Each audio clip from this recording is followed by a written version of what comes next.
Halo kawan belajar, nama saya Valerin Ezra Fianza, saya dari SMK Telkom Banjarbaru. Hari ini kita akan belajar mata pelajaran Administrasi Sistem Jaringan kelas 12, jurusan Teknik Komputer dan Jaringan pada kompetensi dasar DHCP Server. Oke, sekarang mari kita mulai.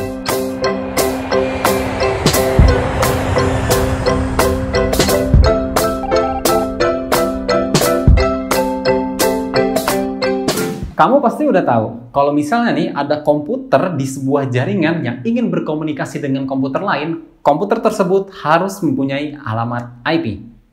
Alamat IP itu digunakan sebagai identitas komputer tersebut untuk berkomunikasi dengan komputer lain. Ada dua cara untuk memasangkan alamat IP ke sebuah komputer. Yang pertama adalah dengan cara statik, yang kedua adalah dengan cara dynamic.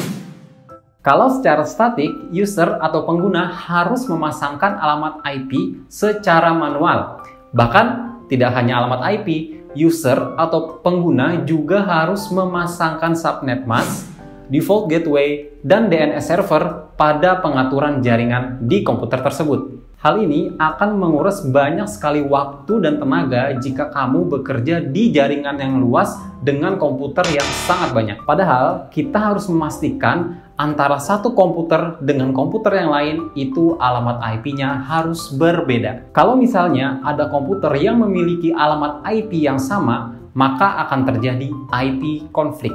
IP konflik menyebabkan komputer dengan alamat IP yang sama tidak bisa berkomunikasi dengan komputer lain di jaringan itu.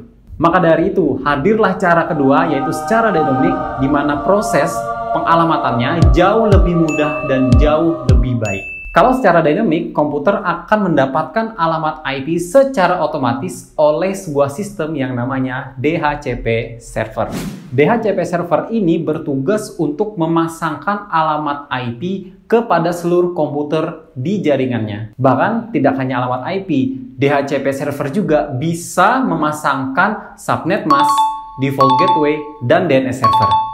Cara kerjanya, jika ada satu komputer memilih untuk memasangkan IP address-nya secara dynamic, maka komputer itu akan melakukan request terhadap server untuk mendapatkan alamat IP. Lalu, DHCP server akan memberikan alamat IP kepada komputer tersebut sehingga komputer tersebut bisa berkomunikasi dengan komputer yang lain. Di DHCP server ada sebuah tempat di mana tempat itu adalah kumpulan-kumpulan IP yang dapat diberikan oleh komputer yang terhubung. Tempat itu dinamakan dengan DHCP pool. DHCP pool adalah kumpulan alamat IP yang dapat diberikan oleh DHCP server. Sebagai contoh, DHCP server pada ilustrasi ini sudah dikonfigurasi untuk dapat memasangkan alamat IP mulai dari 200.0.0.1 sampai dengan 200.0.0.50. Itu artinya konfigurasi ini memungkinkan DHCP server untuk memasangkan alamat IP kepada 50 komputer.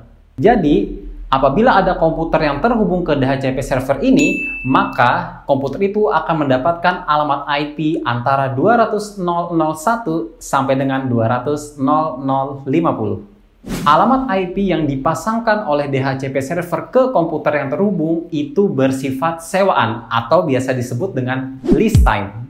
List time adalah lamanya waktu sebuah alamat IP dipasangkan ke sebuah komputer. List time ini membantu DHCP server agar tidak kehabisan alamat IP di DHCP pool. Mengapa kita perlu list time? Untuk lebih jelasnya, mari kita tonton ilustrasi berikut ini. Sebagai contoh, DHCP server ini hanya mampu memasangkan 3 alamat IP, yaitu 200.0.0.1, 200.0.0.2, dan 200.0.0.3. Apa yang terjadi kalau tidak ada list time? Jika komputer ketiga berhenti untuk melakukan komunikasi, maka alamat IP pada komputer ketiga akan tetap berada di komputer itu. Sehingga jika ada komputer baru yang masuk ke jaringan itu, komputer baru ini tidak akan mendapatkan alamat IP. Maka dari itu, kita perlu yang namanya list time. Jika waktu sewa sebuah komputer sudah habis, namun komputer itu tetap ingin berada di situ untuk melakukan komunikasi, maka yang dilakukan komputer ini adalah melakukan request kembali terhadap DHCP server, sehingga DHCP server akan melakukan pembaruan list time dan pembaruan alamat IP. Karena komputer ketiga sudah berada di luar jaringan, maka komputer itu tidak bisa lagi melakukan request pembaruan IP. Sehingga IP yang tadinya ada di komputer ketiga sudah kembali lagi kepada DHCP server. Ini mengakibatkan DHCP server dapat memberikan alamat IP-nya kepada komputer yang lain yang terhubung. Maka, dapat ditarik kesimpulan, DHCP atau Dynamic Host Configuration Protocol adalah sebuah sistem yang bertugas untuk mendistribusikan alamat IP kepada seluruh komputer yang terhubung di jaringannya. Tapi dengan syarat, komputer itu harus melakukan request. Dan alamat IP yang dipasangkan ke komputer tersebut bersifat sewaan atau kita sebut dengan list type. Itu tadi pembahasan kita tentang DHCP server. Gimana? Mudah kan?